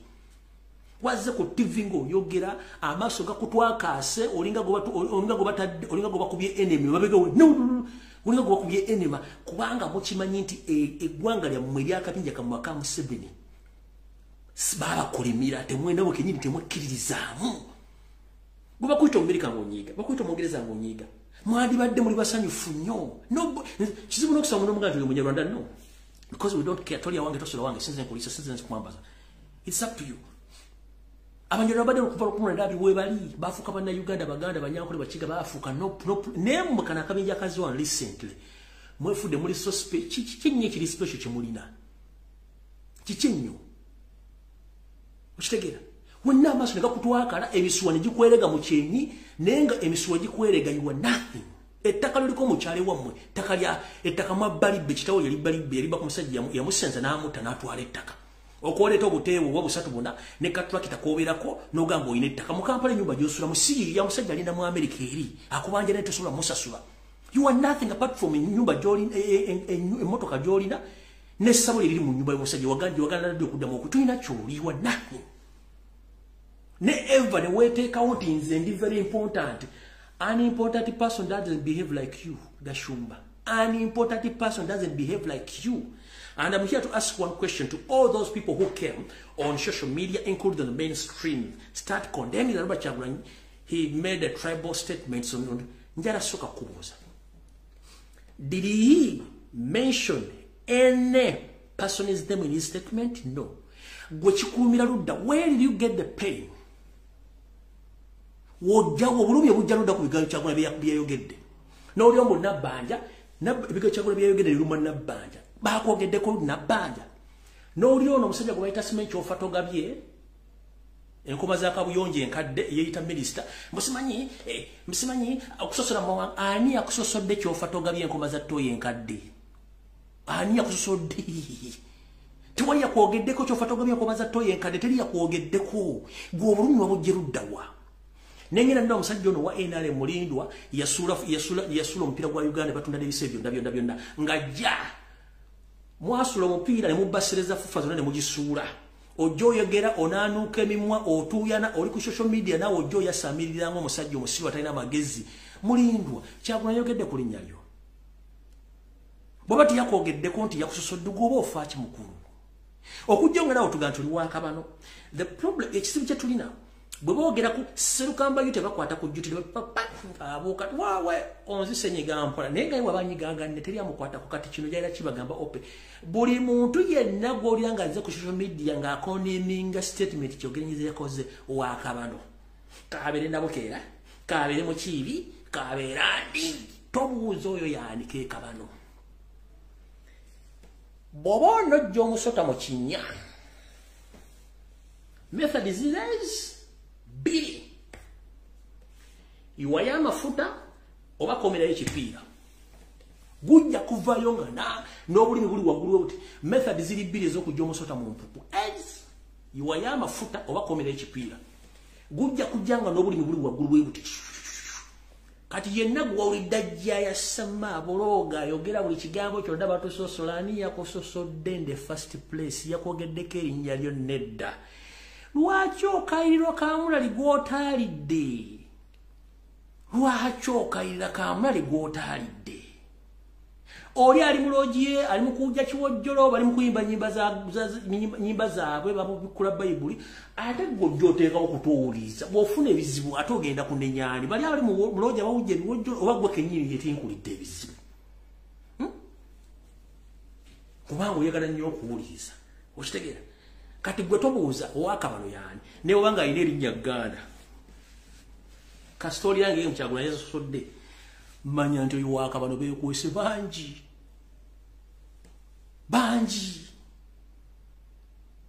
naye bati okuvaayo ne batuula ekyobeera nga binyira emisana baba beewunzisebwe bati manye ekinyira kyewunzika bwe kiti kati bwe buziba ekiro nga kiddamu kyepanga kiddamu kitambula kino kati bwe bati ekiro boogera Olunyarwanda emisana boogera Luganda tebaagala bategeera kati buli yakoze statement yenna kimanye nti ki kimanye nti yoyo kati mukulu enanga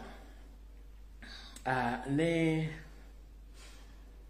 banno kye tuyita tribal statements mu Uganda kabaka president waazo asinga okusosula Yoseri mukama wammwe ate tayagala bannayuganda ng'Abaganda omuganda yenna ng'owagira Museveni kweno statement gye yakola gye tubazanyira buli lunaku kiba kitegeeza nti oli kaaka tuli ku bwongo zino zonna tweet za Didigi ezo na tweet za Didigi tuzina on record ng'avuma Robert Kyagulanyi Ssentamu zino zonna tweet tuzirina ng'avuma Robert Kyagulanyi Ssentamu so nawuliddeyo abavubuka bana basibira empale myoyo nganda we yabituli abanywa amazzi g'oku taapu ne chapati zaali olunaku bazimu banja Kyagulanyi yayisiza amaaso mu bakulembeze Mukunja nasooka kubooza mukulembeze ekigoba ayisizaamu Museveni ye mukulembeze mu Africa kyasinze okuwumula it's on record avuma buli kiramu kyonna ani yali amuwabiddeko omusango it's on record Museveni is the only president in the world who abuse his ministers and his citizens openly yakyasinze okuwumula mu nsi yonna Museveni ani yali amuguddeko omusango Muhoza akola tweet n'avuma Kyagulanyi n'avuma buli omu ani yali amuguddeko omusango tit for tat amazina g'enki batosobola gabira mugaveemu okitegeere Muhoza avuma Kyagulanyi lunaku ne tatamuddangamu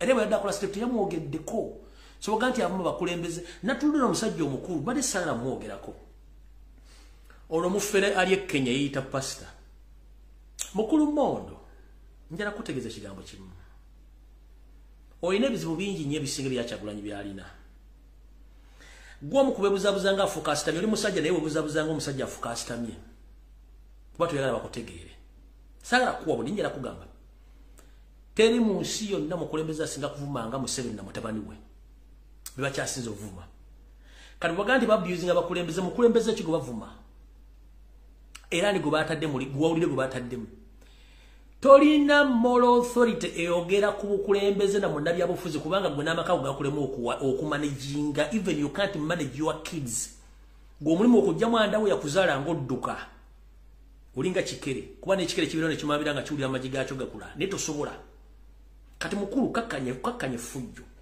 kuba gwe kennyini weeremererwa you fail to take care of yourself weeremererwa you overdue in size teri musajja aliyo best bwatyo naba nga ajja kulowooza no you are overdue in size weeremererwa tosobola kwefaako tokyalina kyosobola ku nsi bwe nolinga endibota y'obuleega ate obuyiseemu enkuba nga ne revenue bubanja tebannabasasula buli mu bond ng'ojja oyogera mu bantu tolina moral authority oyogera mu bantu tolina moral authority eyogera mu bantu omuntu yenna nga mufere mukumpanya mubbi si wabuvunaanyizibwa ne bw'oyambala n'otonyange mooli oli overdue in size olinga omugugu gw'obuleega ogutonyeemu enkuba ate gulekere mu revenue mu bondi nga tebannagusasula you don't have moral authority to talk about Mumukago a national platform tosobola tolina moral authority tosobola kumanajinga mukazi wadde omwana n'abaana babakulabira bulabuzi ne kyaki yakulema okulabira erimu endiga 15 gw'ojja okumanyira abantu tolina moral authority nkula ku social media the same pastor asabanuliza abaana the same pastor jana agulye ne Katonda singa alijja mu Uganda najja n'atuuka oba tusemesa no bakiyo bagenda kukuba abantu emboko ojja kuwulira toyina moral authority kwogera ku Kyagulanyi kubanga you state agent in the state mafia tukumanyi lwakuba tukusiriikiridde onoonya we out okudda mu Uganda kubanga abakunoonya ne state yennyini ekunoonya wagifera n'ofera n'abantu banna Uganda so tolina moral authority kubanga gwe kennyini weremererwa you are overdue in size so n'obwongo bwagejja kate kasita obwongo buva mu normal size kandi ajja buteeka nekiba kitegeeza you can't think kujja kwogera bwogezi buli kimu kyoyagala okwogera so nalabe n'abala waliwo n'abatalina basulira boogera ku Kyagulanyi boogera ku nsoko eno national matter so mulekerawo okwogera bigo by'ekisiyo mutategeera mukitegedde bulungi nnyo information nye bagero bagamba sameka Yesu Kristo information emusijja jimalayo kati kanjala kuzanya ka video kano kabajjukize mwenna ngolina linnya oli musoga oli munyolo oli mutoro oli musumu mu chapadola oli ko kusabino oli mu chi mu 7 tabagala nga he just care about his family kati gwo muganda yenna agamba ni Museveni akwagala ngere wangira mu 7 olinge nko olimbo nchidda omuganda yenna agamba nti Museveni awagira mu 7 nga yabagamba nti abaganda you are his enemies he will crush you olinge nko olimbo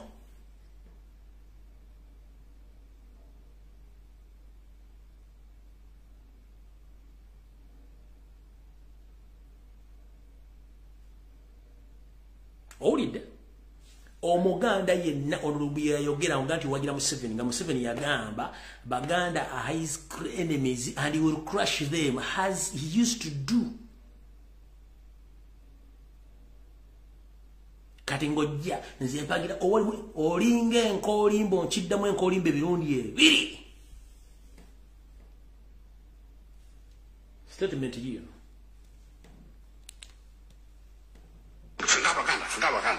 we shall crush those enemies as we have done in the past. You preach your nonsense, we shall answer you by what?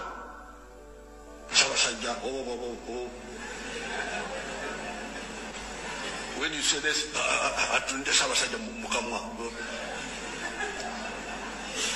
politics is about to kill Mukamwa. Now if you say,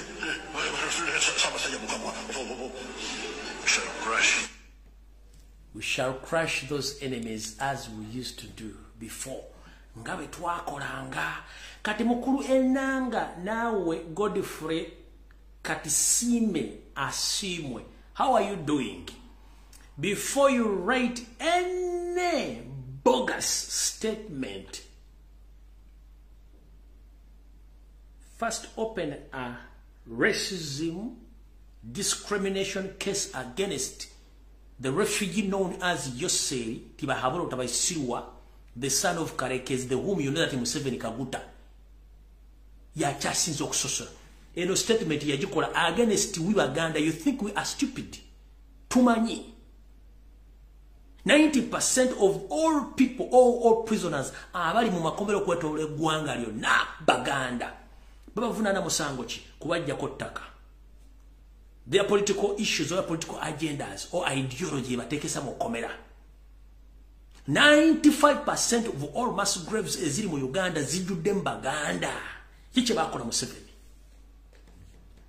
Kati ngotunula ngoyo musajja gashumba ajja kuba kasabuni ajje bajjagala linganga avo kulya amenvu agabbogoya. Na anywera ko mukombo oti ajjayo gatama ekizibu kye tulina ndiyo mu kubizibu bye tulina. Mwali musessa basajja kabaka kubanga mupevingira kino ekizike kyammwe. Kati mbatte mukimanyi kanti bagale mu kitegere. Eno video Museveni asse buli muntu yenna abadde asobola okwogera. No amaanyi mu Uganda kabiri mu nadiri. Ngati abantu bano criticizing omwana we.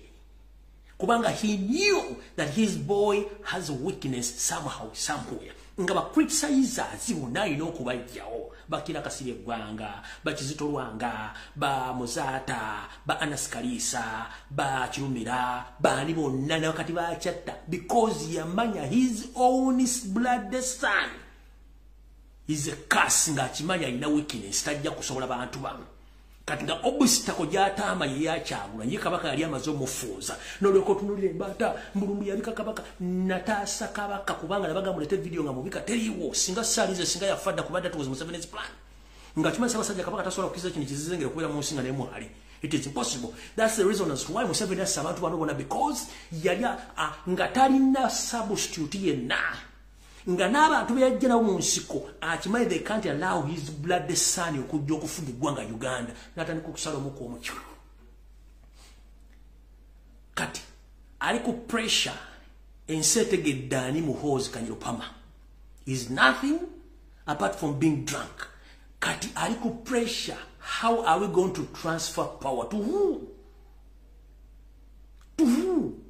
They have only two people. One bayina wo ono omusezi Odrek Rwabo tasobola kuogera yeko makubati mai muri musezi muri wabibumba tundi bobe bantu public temwagala olokobade stand by generator mufunzi bokubanga is not Uganda. First and foremost na kyasobola kukola nabagamba nokukola bamukwanya bukwanyize kati na kyasobola kukola alishigambo stand by generator kitegeeza aki mbu generator yindi desinga masanyaze gavaako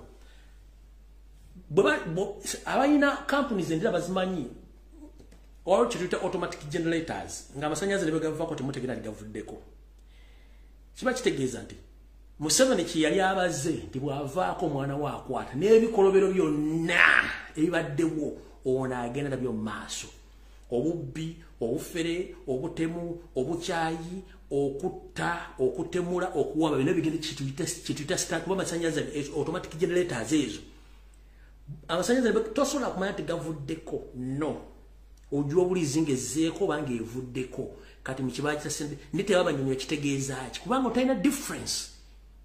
There is no difference between Museveni and his son. Mtoto wa nyoka ni nyoka kabisa. Nchini mu Luswahili Museveni aswadangani anajua vizuri mtoto wake ni musenge ana akili kwa sababu Museveni mwenyewe ni nyoka. Hii inaitwa kobla. Sana mtoto wa nyoka ni nyoka kabisa. Omwana gwo musota gubira musota mu gwennyini. Okitegedde bulungi. Mwenyewe anajua vizuri mtoto wake ana akili ni musenge ana akili. Sasa mtoto wa nyoka ni nyoka kabisa. Kati akimanyi kiri kyazimba. Embwa ebeera mbwa nebo gisangira nda ku street sigala mbwa eyawukana kala na ndabirira ne sigala mbwa. Mukitegedde bulungi.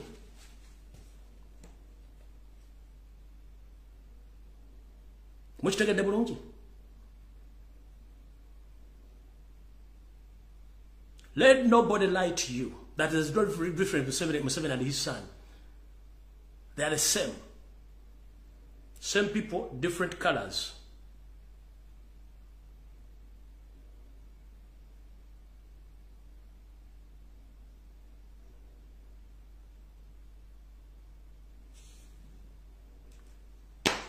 Information ya lero sijiba wadde munasonyiwa.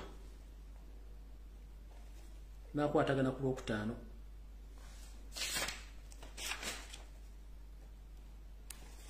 Video wedde.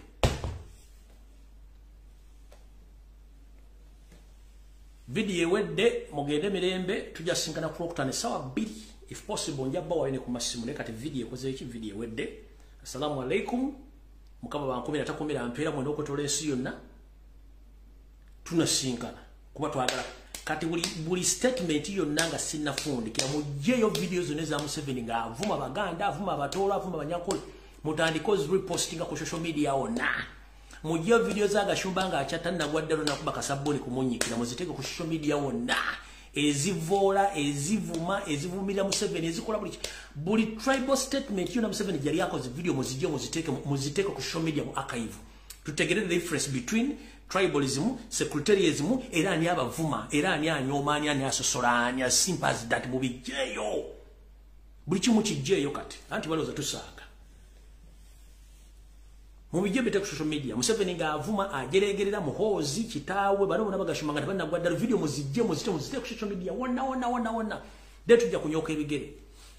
Kati nana mwe batumiddeko mwenna abekojjobolanga munonye abekojjobolanga mukola propaganda ku Kyagulanyi simanyi kwani ani nga mwetolobojja mulinga banonye misuwa gy'embizi batumiddeko nnyo ate mbeerako bangi nnyo mwebale nnyo mubale kujja lwa muyita Lumbuye atakogga atagejja ate nga wali mpaka lasti mukitegedde bulungi nnyo teri kuzikisa twetaaga nsi yaffe by all means ukitegedde